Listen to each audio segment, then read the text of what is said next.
اس کے اور لیے ہم نے بھی سارے اپنے جو ہے نا وہ سینئر سے بہت کچھ سیکھا ہے، تو یقیناً ایک دوسرے کی مدد کرنی چاہیے. اور ابھی ہم مدد کی بات کریں، آپ نے گورنر ہاؤس کی گھنٹی کا ذکر کر دیا تو میں ٹاپ اسٹوریز کا آغاز وہیں سے کر لیتی ہوں. رن ڈاؤن میرا کچھ اور تھا، لیکن میں نے کہا عاجز بھائی نے جب یاد ہی دلا دیا تو یہیں سے شروع کر لیتے ہیں.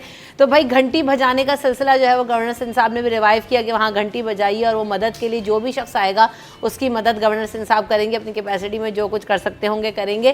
گورنر سندھ صاحب نے ایک اور اعلان کیا ہے کہ یتیم بچوں کو عید پر بکرے دیے جائیں گے. انہوں نے یہ اعلان کیا ہے، انہوں نے کہا ہے کہ جو بچے یتیم ہیں یا ان کے سرپرست جو ہیں وہ ڈکیتی کی واردات میں یا اسٹریٹ کرائم کی وجہ سے شکار ہوئے اور ان کو کوئی بھی پریشانی ہے تو ان کو جو ہے وہ بکرا دیا جائے گا.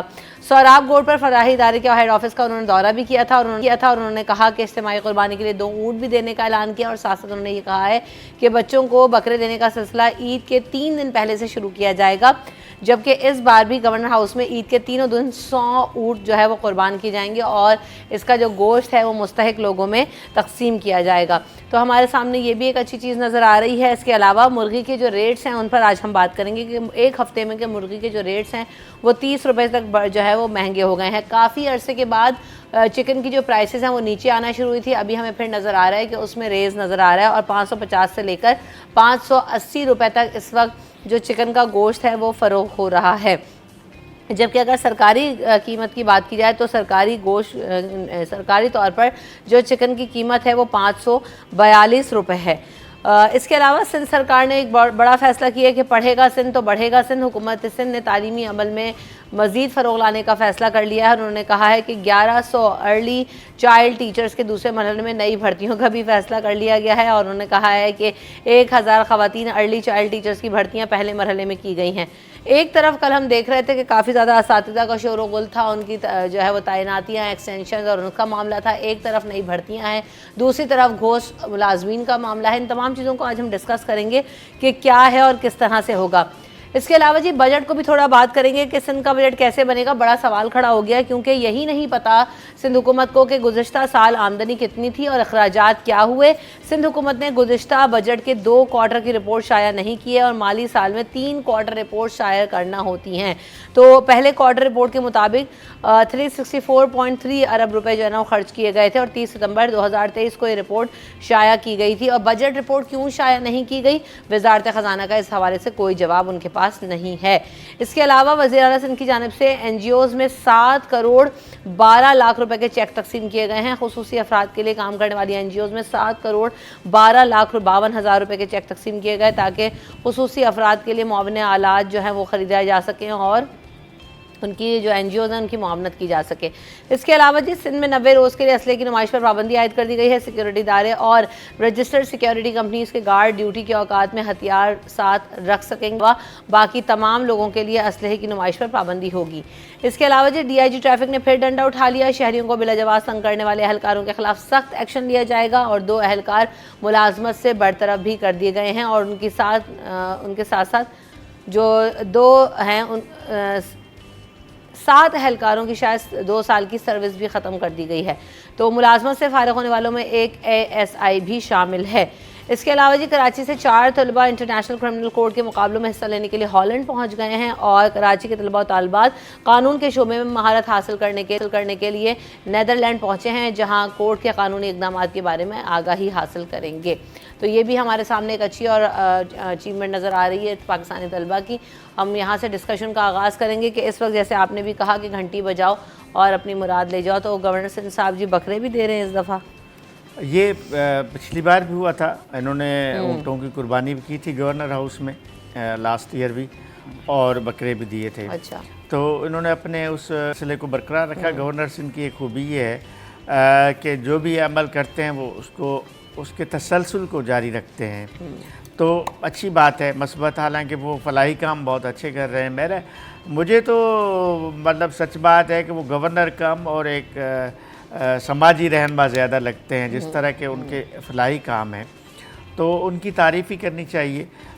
چونکہ اس قربانی کے حوالے سے مجھے یاد آیا کہ جے ڈی سی کے ساتھ مل کے یہ کریں گے. لاسٹ ایئر بھی کیا تھا.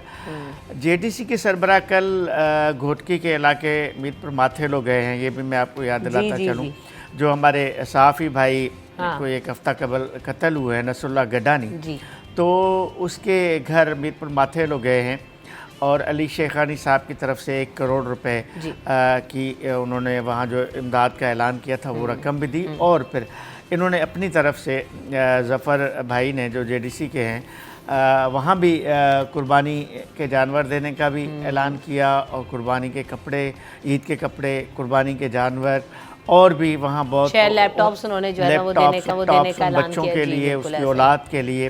اور یہ بھی ایک مثبت، کیونکہ اس میں بھی گورنر سندھ کا کہیں نہ کہیں ہاتھ نظر مجھے آ رہا ہے.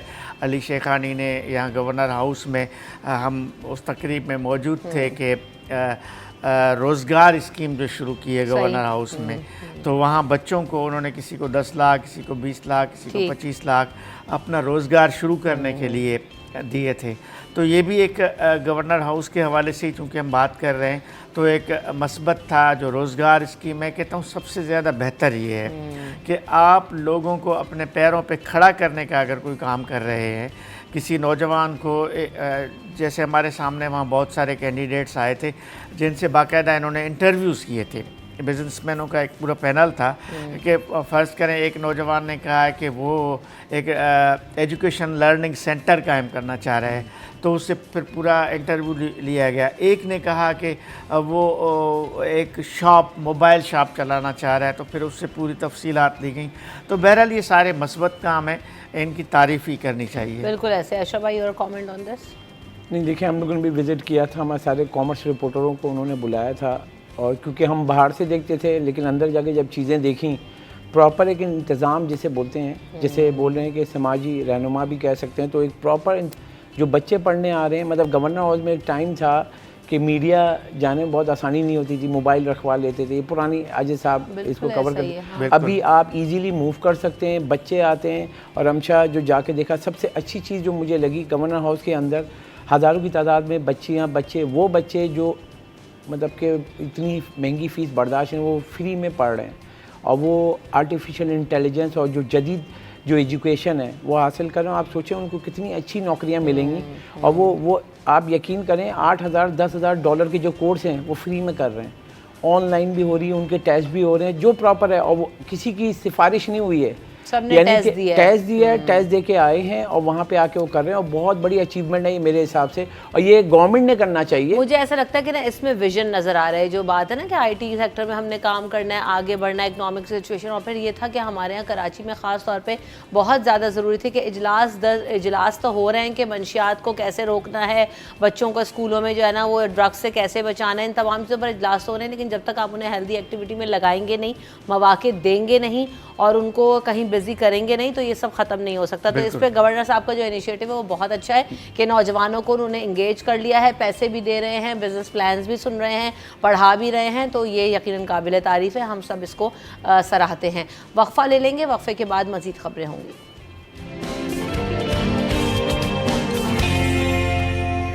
Welcome back in city at 10. تو جناب ہم یہ دیکھ رہے ہیں کہ اس وقت جو سندھ سرکار ہے اس نے بڑا فیصلہ کیا، اور اس حوالے سے یقیناً بہت سارے سوالات میں نے جیسی خبر پڑھی سامنے آ گئے. فیصلہ جناب یہ ہے کہ 1100 جو ٹیچرز ہیں ان کو ارلی چائلڈ ٹیچرز کے دوسرے مرحلے میں نئی بھرتیوں کا فیصلہ کیا. یہ ہے پڑھے گا سندھ تو بڑھے گا سندھ. مطلب سندھ نہیں پڑھے گا تو نہیں بڑھے گا. نہیں تو ایسے بس اساتذہ بڑھ رہے ہیں ہمارے یہاں، تو اسکولوں میں نہ فرنیچر بڑھ رہا ہے، نہ بچوں کی تعداد بڑھ رہی ہے، نہ نصاب کا جو ہے نا. چلیں یہ ارلی چائلڈ ٹیچرز تو بھرتی کر لیں آپ 1100، اچھی بات ہے. لیکن میں یہاں پہ یہ بات کروں گا کہ مجموعی طور پہ سندھ میں جو تعلیم کی صورتحال ہے وہ اچھی نہیں ہے. میں نے اس سے پہلے بھی اسی پروگرام میں بات کی تھی کہ 2022 کی سیلاب کی وجہ سے ہزاروں اسکول ڈسٹرب ہوئے، عمارتیں تباہ ہوئیں، وہ ابھی تک تباہ ہیں، نئی عمارتیں نہیں بنی ہیں. ان اسکولوں کا کیا ہوگا؟ اس کے علاوہ سندھ میں گھوسٹ ٹیچرز آپ نے ذکر کیا انٹرو میں، ہزاروں کی تعداد میں ہیں، اس کا کیا ہوگا؟ اس کے بارے میں کوئی کچھ بتانے کے لیے تیار نہیں ہے. اس کے علاوہ محکمہ تعلیم نے صرف یہ ارلی چائلڈ ٹیچرز نہیں ہیں، مزید ٹیچرز اپائنٹ کرنے کا بھی فیصلہ کیا ہوا ہے. جو IBA ٹیسٹ کے ذریعے ٹیچرز بھرتی ہوتے ہیں، کوئی 50,000 ٹیچرز بھرتی کیے تھے لاسٹ ایئر، تو ان ٹیچرز کی بھرتیوں کا ایک فیصلہ بھی ہے. جو بقیہ ٹیچرز ہیں ان کو بھی بھرتی کیا. ٹیچر بھرتی کرے، سندھ میں ہزاروں ٹیچرز ریٹائر ہو گئے ہیں. لیکن اصل بات ہے کہ جو ایجوکیشن کا معیار ہے اسی دوران جب ہم ٹیچرز کی بات کر رہے ہیں اسی دوران امتحانات سینٹرز میں کیا ہو رہا ہے، امتحانی مراکز میں جو نقل کا جو رجحان ہے وہ بڑھتا ہی جا رہا ہے، ہر سال پچھلے سال سے زیادہ ہی نقل کا رجحان بڑھتا ہے، کم نہیں ہو رہا ہے۔ ایجوکیشن کا معیار کہاں پر ہے اس پہ کوئی بات نہیں کر رہا۔ ارلی چائلڈ ٹیچرز یہ ان کا ایک وہ ہے کہ جی پری نرسری سے بچوں کو پڑھانے کا ایک سلسلہ شروع ہوا تھا، کیونکہ سرکاری جو اسکول تھے پہلے صرف کلاس 1 سے شروع ہوتے تھے، اب چونکہ پرائیویٹ سیکٹر میں KG اور نرسری اور یہ سارے ہیں تو بچے بہت چھوٹے چھوٹے بچوں کو لوگ داخل کرانا چاہتے، تو سندھ گورنمنٹ نے خود بھی یہی فیصلہ کیا کہ پری نرسری کلاسز شروع کی جائیں۔ یہ بتا دیجئے یہ سب کچھ ہو رہا ہے ٹھیک ہے، لیکن اسکولز میں جو کلاسز موجود ہیں ان میں کہاں ہیں بچے؟ دوسری بات یہ کہ مجھے وہ بھی فیصلہ سامنے آ گیا کہ یہ ٹیگ لائن پڑھ کے پڑھے گا سندھ تو پڑھے گا سندھ، تو جی سندھ والوں کو تو کہہ رہے تھے کہ میوزک کلاسز بھی دی جائیں گی، اس کے لیے بھی یہ خبر آئی تھی کہ جو میوزک ٹیچرز ہیں ان کی بھرتیاں کی جائیں گی۔ نہیں وہ کی گئی تھیں۔ تو عاجز بھائی سوال یہ کہ مجھے کہاں سکھا رہے ہیں؟ کوئی ایک گورنمنٹ اسکول مجھے آپ لے جا کے دکھا دیں جہاں پہ سکھاتے ہیں؟ بتا دوں نا، بھرتیاں تو ہو جائیں گی۔ ٹیچرز بھرتی ہوئے تھے لیکن وہ کورٹ میٹر ہے، کوئی اس کے خلاف کورٹ میں گیا تھا، بہت اچھا ہوا۔ ایک پٹیشن کورٹ میں ہے آلریڈی، ملازمین کی بھرتی پہ MQM کی پٹیشن ہے جس پہ عدالت نے گریڈ 1 سے لے کے گریڈ 14 تک کے بھرتیوں پہ پابندی لگائی ہوئی ہے، تو وہ میوزک ٹیچر بھرتی ہو گئے تھے، ان کو اپائنٹمنٹ آرڈرس دے دیے گئے تھے، اچھا، لیکن چونکہ کورٹ نے وہ فیصلہ روک لیا تھا تو وہ رکا ہوا ہے۔ ویری کوئکلی یہ جو احتجاج ہوا ہے باہر کل پرسوں، وہ ایک الگ کہانی ہے۔ اچھا وہ اس کا اس سے کوئی تعلق نہیں، ان کا بھی تو ہے نا کہ ہم ایکسٹینشن دیں یہ دیں۔ دیکھیں تھوڑا سا ہمارے میڈیا کے دوستوں کو میں گزارش کروں گا، ایک ادارہ ہے NCHD، فیڈرل گورنمنٹ کا ادارہ تھا جس نے یہ ٹیچرز بھرتی کیے تھے، پھر بعد میں ان ٹیچرز کو ضم کیا گیا تھا سندھ حکومت میں، 1100 یا 1200 ٹیچرز ہیں وہ بھی، تو اب ان ٹیچرز کی ڈیمانڈ ہے کہ ان کو کانٹریکٹ بیس پہ وہ چل رہے ہیں، ان کو ریگولر کیا جائے۔ گزشتہ روز جو احتجاج تھا وہ ان کا احتجاج تھا، تو ابھی ریگولر کرنا چاہیے۔ میرا اس میں یہ ہے کہ اگر وہ اتنے سالوں سے وہ کام کر رہے ہیں تو ان کو ریگولر کرنا۔ نئے ٹیچر جب آپ بھرتی کرتے ہیں تو وہ تو آلریڈی ایکسپیرینسڈ ہے، کام کر چکے ہیں، تجربہ بھی ہے، ان کو ریگولر کرنا چاہیے۔ عاجز بھائی آپ بھی ہمارے ساتھ ہوں گے، ہم بھی یہیں پر ہوں گے، ہم یہ دیکھیں گے نا کہ کتنا یہ جو ارلی چائلڈ ایجوکیشن ٹیچرز تعینات ہو جاتے ہیں اور ان کی بھرتیاں ہو جاتی ہیں، اور کتنے اسکولز میں دیکھیں گے کہ مونٹیسری گروپ میں بچے انرول ہیں اور پڑھتے ہوئے دکھائی دے رہے ہیں۔ اشرف بھائی آپ اس خبر پہ کوئی کامنٹ کرنا چاہ رہے ہیں؟ دیکھیں میں پورے سندھ کی اگر بات، انہوں نے خود کہا کہ سیلاب کے بعد جو اسکول وغیرہ یہ تباہ ہوئے، تو کراچی میں بھی اگر میں سوال اٹھا لوں کہ کراچی میں 7 اضلاع سرکاری اسکول ہیں، وہاں کتنے بچوں کو پڑھا رہے ہیں، کتنے اسکول چل رہے ہیں، کتنے، مطلب میں نارتھ آباد کی بات بتاؤں جہاں میں پیدا ہوا ہوں، بچپن گزرا ہے، تو وہاں میں نے 3 اسکول دیکھے تھے، اب وہ صفحہ ہستی سے مٹ گئے۔ وہ سرکاری اسکول سرکاری زمین پہ بنے ہوئے تھے اور وہاں پہ گراؤنڈ بھی تھا۔ پہلے جو پروسیس ہوتا تھا آپ کو پتہ ہے کہ گراؤنڈ کے پاس ہوتا تھا تاکہ بچے کھیلیں، تو ہمارے یہاں اب تو بلڈنگ میں بن گئے، اور سرکاری اسکول تو کراچی سے تو میں نے تو غائب ہو گئے ہیں، میں نے دیکھا ہے۔ نارتھ آباد کی بات بتا رہا ہوں جہاں میں پیدا ہوا ہوں، ہیں وہاں پہ یہ منشیات فروش بیٹھے ہوئے ہیں اور جو ہے وہ نشہ کرنے والے افراد بیٹھے ہوئے ہیں، قبضے ہو گئے ہیں۔